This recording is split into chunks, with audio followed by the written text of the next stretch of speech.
So then we are back with more understandings from the Renewed Covenant from the Aramaic English translation of the Word.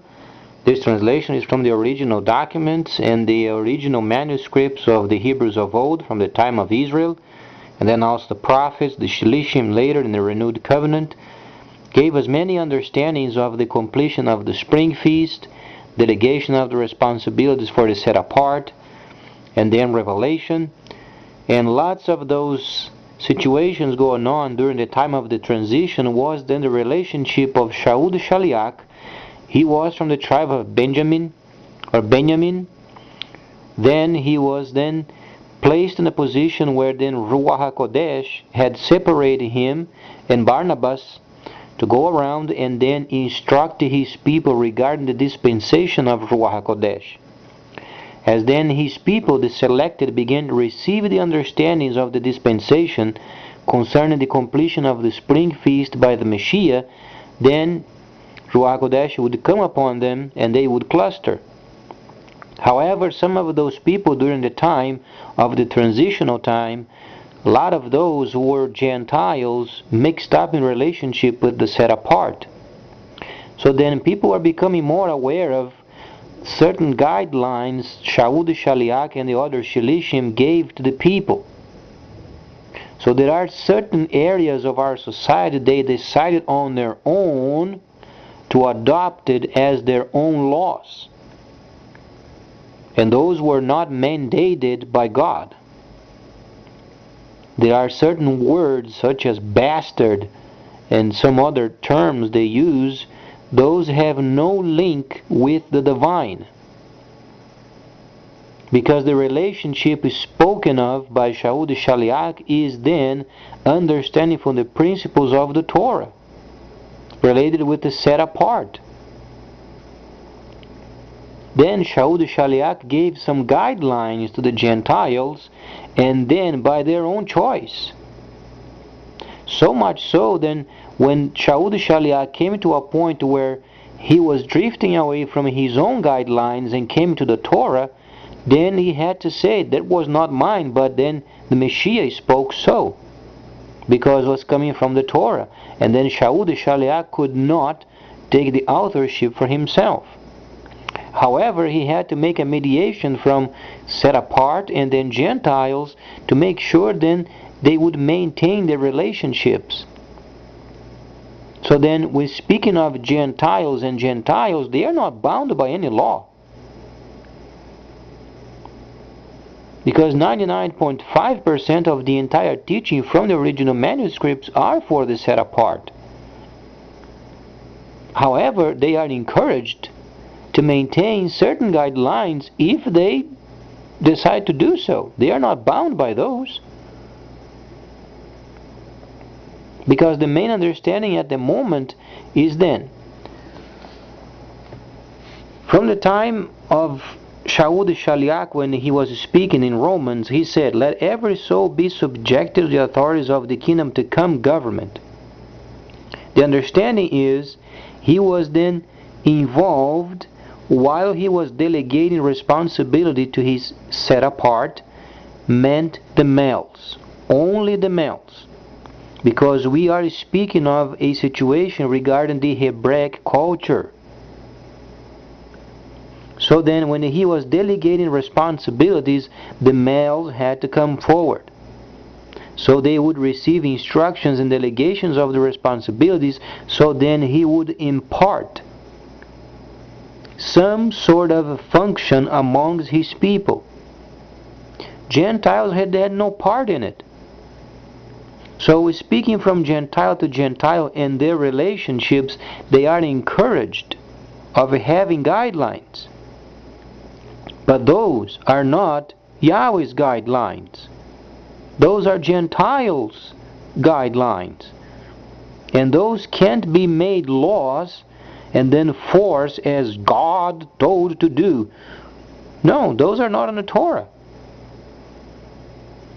So they can't take then the authorship of the Creator for their own benefit. Otherwise they would have to obey the Torah, they have to obey the Shabbats, then they have to obey the holy mikras, the festivals, and so on and so forth, and the whole works. Then they can't And they should not, because the holy laws are not for Gentiles. Those are for the set apart. The liberty of the Gentiles, they are granted because the set apart are obedient. So then when they set apart, they are then endowed with the power from Ruach HaKodesh, and they become then realized in their Creator. Then the rest, they are at liberty to do what then the Messiah told them to do when he spent a couple days with the Samaritans, indicating Gentile ruling of the earth, secular trade of the world is given to the Gentiles. So they are at liberty. If you then were in a situation where you were born from a mother and father of the others, that doesn't come to play with it. The portion that comes to play is when you are saved in the Messiah, and then you understand what the Messiah said. And the highest point of your quest is showing up at the holy gates of the holy cities as often as you can and receive more instructions. That's the aim of your maximum understanding as a Gentile. So then we should never, under any condition, be self-conscious because you had a mother of the one, father of the other, or had no father or no mother of a certain type of a person or the other, and then becomes a crazy situation. It's not relevant. Absolutely not relevant.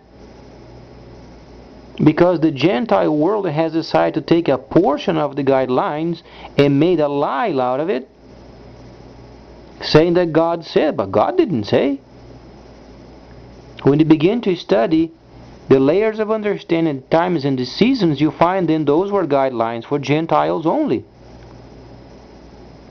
Should then the Gentiles make laws for themselves and then saying that God told them to do? Absolutely not. They're scoundrels. They made the guidelines their own laws. They are forcing their own people to do what God has not told them to do.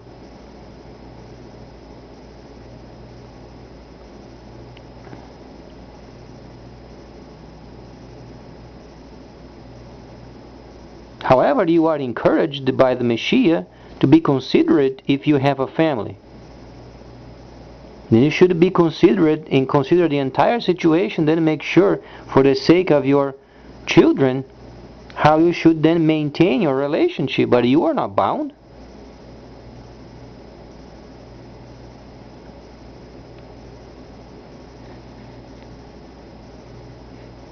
So then the evaluation is absolutely perfect because coming from on high, coming from heaven.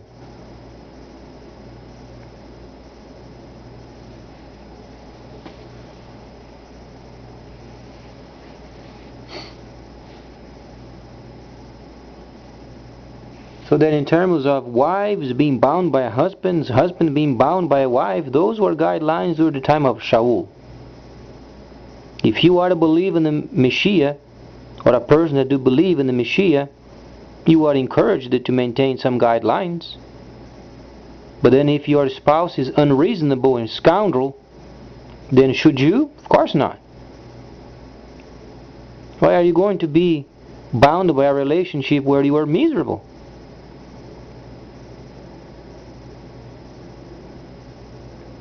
There are sometimes factors in relationships where they have to do some spiritual warfare, understanding what's going on in the spirit. But doesn't mean when a person becomes disrespectful and a person is trying to do schemes from behind your back, then you have the absolute certainty of get out of the relationship. Of course, you're not bound by any law. Those were guidelines given during the time of Shaul the Shaliach. So then you can understand you have the liberty of doing what's proper. God never gave them not a single word related with the Gentiles and Gentiles. You are absolutely at liberty to make your own decisions.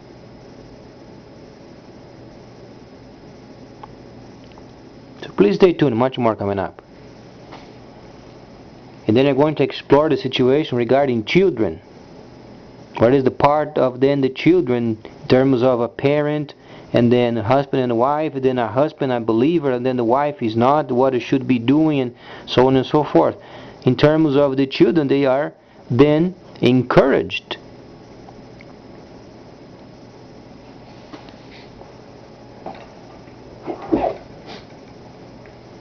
Regarding those guidelines, they are simply encouraged. But then the parents should never, under any condition, saying that God gave those guidelines, because He never did. If you do, then you are a liar. Because you have taken the entire understanding of Shaliach Shaul and his delegation of responsibilities to the males of the set apart, the Hebraic people, and then you have taken the guidelines for the Gentiles mixed with them, and you have made laws for yourselves, speaking that God gave when He never did. Please stay tuned.